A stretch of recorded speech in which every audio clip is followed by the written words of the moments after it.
Hello friends, how are you all? I hope you all are doing great.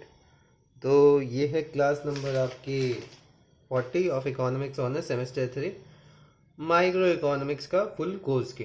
तो ये 40 class है। Last class में मैंने changes in endowment और welfare का बता दिया था, changes in interest rate and welfare का उसी की तरह था जैसे एंडोमेंट वाला था। और उससे पहले एक दो तीन न्यूमेरिकल आपको भी करा दिए थे। तो आइए अब देखते हैं कि इंटर टेम्पोरल चॉइस में आपका स्लट्स की कैसे यूज होगा। स्लट्स की इन इंटर टेम्पोरल चॉइसेस, ठीक है, स्लट्स की इन आईटीसी।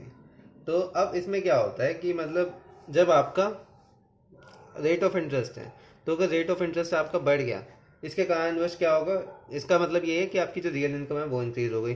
तो दो इफेक्ट होने वाले कौन कौन से? सब्सटीट्यूशन और इनकम इफेक्ट। सब्सटीट्यूशन इफेक्ट में क्या होगा आपका कि आपका जो करंट कंजम्पशन है, जो C1 है, वो तो कम कर देगा क्योंकि रेट ऑफ इंटरेस्ट आपका हाई हो गया, और ज़्यादा से ज़्यादा वो लेंड करेगा या सेव करना स्टार्ट करेगा क्योंकि उसे पैसे ज़्यादा मिल रहे हैं। ठीक है, तो इसका मतलब C1 तो उसका कम हो जाएगा और फिर फ्यूचर कंजम्पशन वो इंक्रीज कर देगा। ठीक है, प्रेजेंट कंजम्पशन कम, फ्यूचर इंक्रीज, क्योंकि आपका ROI बढ़ गया तो आपको ज़्यादा रिटर्न मिल रहा है। ठीक है, अब इनकम इफेक्ट में क्या होता था कि आपका दोनों बढ़ते हैं। दोनों क्यों बढ़ेंगे? क्योंकि भाई इसके कारणवश आपकी जो है रियल इनकम जो है इंक्रीज हुई है, और रियल इनकम के इंक्रीज होने पे आपके दोनों नॉर्मल गुड की कंजम्पशन इंक्रीज होती है, और इसमें इसमें दोनों को क्या कहते हैं, नॉर्मल कंसीडर करा गया है। ठीक है, तो या इसे दूसरे तरीके से ऐसे देख सकते हैं कि जो प्रेजेंट कंजम्पशन है, जो सब्सटीट्यूशन इफेक्ट है, वो एक्सपेंसिव हो रही है as compared to future consumption, इसलिए भी वो कम कर रहे हैं। ठीक है, अगर आप कंज्यूम करोगे तो आपको भाई रेट ज़्यादा पे करना पड़ेगा, सेव करोगे पर ज़्यादा मिल जाएगा, समझ लो। तो फ्यूचर प्रेजेंट कंजम्पशन क्या कहते हैं, आपकी जो है एक्सपेंसिव हो रही है इस केस में, सब्सटीट्यूशन इफेक्ट में। ठीक है, तो आइए अब देखते हैं, ग्राफ के थ्रू समझ लेते हैं इसे ताकि आपको और क्लियर समझ में आ जाएगा। ठीक है, तो ये मैंने आपकी बना दी ए बी। ठीक है, ये हो गई ए बी, और ये आपके पास क्या, एंडोमेंट, इसे डब्ल्यू का नाम दे देते हैं। तो अब क्या हुआ है आपका, चलो मैं न्यूमेरिकल वैल्यू भी ले लेता हूँ ताकि आपको ढंग से समझ आ गए। आर पहले 10% था, चेंज हुआ है 20% में, आर डैश 20% हो गया, तो इसका मतलब ये वाले केस है कि आर आपका बढ़ रहा है। ठीक है, और तो अगर आप टाइम पीरियड 1 में देखें जब कुछ नहीं हुआ, तो आपकी अपॉर्चुनिटी कॉस्ट कितनी थी, 1 रुपया। ठीक है, और आपका आर उसके बाद बढ़ा है, तो उसके बाद क्या हो गई, 1.1 हो गई। ठीक है, ये हमने पहले भी करा हुआ है। तो इसके कारण आपका जो है स्लोप इंक्रीज होगा, और ये कुछ इस प्रकार से एंडोमेंट से पास होता हुआ जाएगा। ठीक है, ये हो गया पहला, मतलब ये अब सब्सटीट्यूशन इफेक्ट का करेंगे। तो मान लो पहले क्या कहते हैं, E1 आपका यहाँ पे आ रहा था, ये आपका E1 है। ठीक है, ये पहले यहाँ पे आ रहा था, और ये था आपका, ये क्या था आपका C1।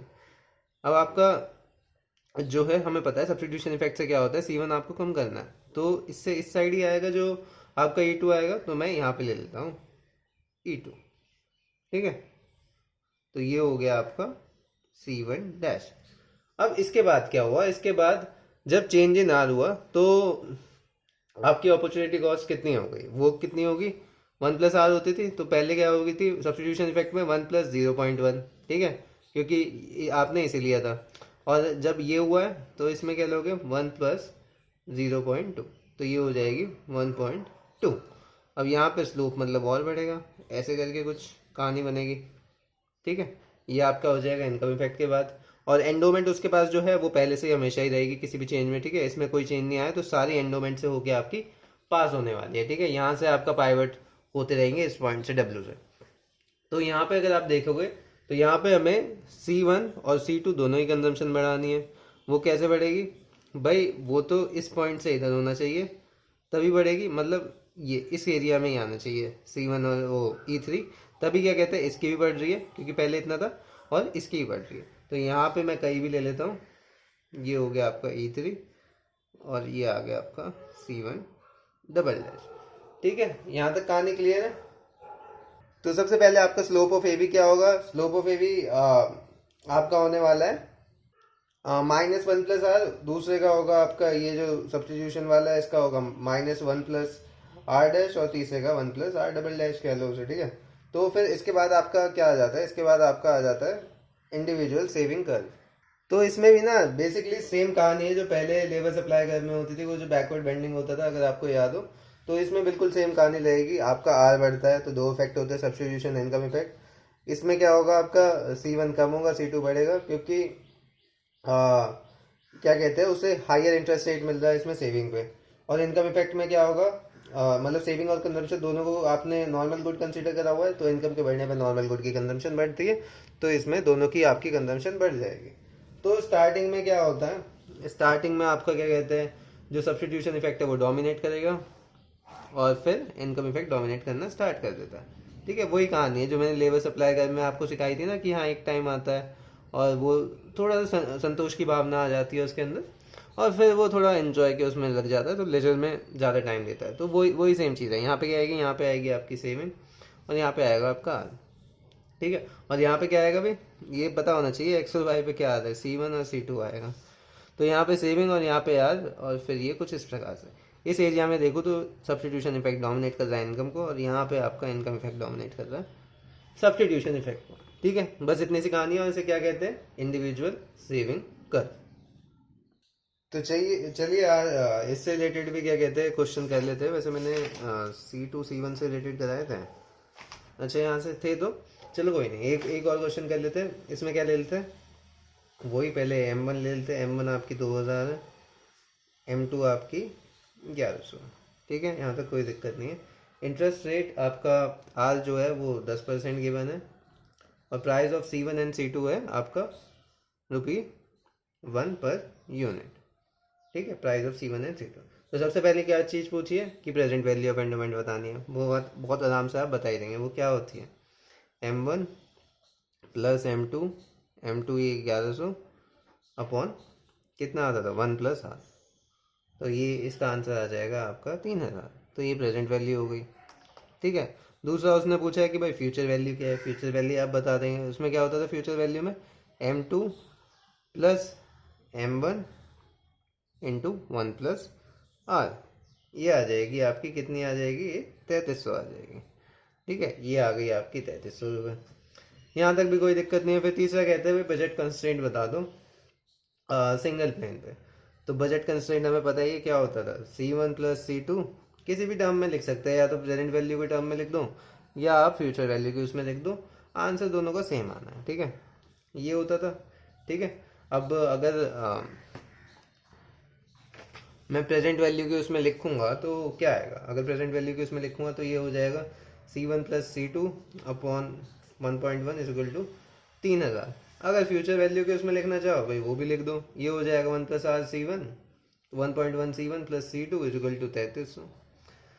दोनों में कहानी आपकी सेम आनी है। ये आपको बजट लाइन बना लीजिए, यहाँ पे क्या आएगा आपका 3300 आ जाएगा C2, और यहाँ पे क्या आएगा 3000, और बीच में कहीं पॉइंट ले लीजिए आपका जो M है वो कितनी दे रखी है आपका, M1 तो 2000 दे रखी है, और M2 आपको 1100 दे रखी है।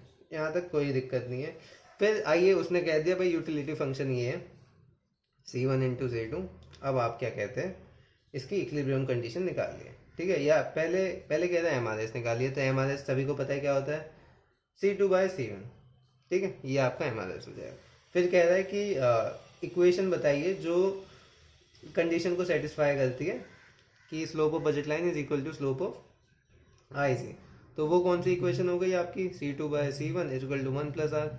ये हम सब ये हमें याद ही है। तो C2 कितना हो गया, 1.1 CR। ये हो गई आपकी इक्वेशन जो आपको इक्विलिब्रियम को सेटिस्फाई करेगी। फिर कह देगा आपसे ऑप्टिमल चॉइस फाइंड आउट करनी है। ऑप्टिमल चॉइस में आप कुछ नहीं करेंगे, बजट लाइन में रख देंगे और वहां से आपका आंसर आ जाएगा। ठीक है, और वो आपसे इस प्रकार के क्वेश्चन भी दे सकता है कि ट्रू फॉल्स में, या कैसे भी स्टेटमेंट बेस कि if C1 and C2 are both normal goods an increase in interest rate will necessarily make a saver save more.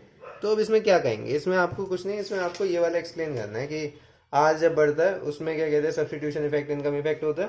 तो मतलब जो भी पूछा हो, ये आपसे ये पूछ लिया हो कि if both C1 and C2 are normal goods an increase in interest rate will necessarily make saver to choose more consumption in period 2, या ऐसे पूछ लिया। एक्सप्लेनेशन में आपको ट्रू फॉल्स करके एक्सप्लेनेशन इसी चीज की देनी है। ठीक है, कुछ तो इस प्रकार से भी क्वेश्चन आ जाते हैं कई बार।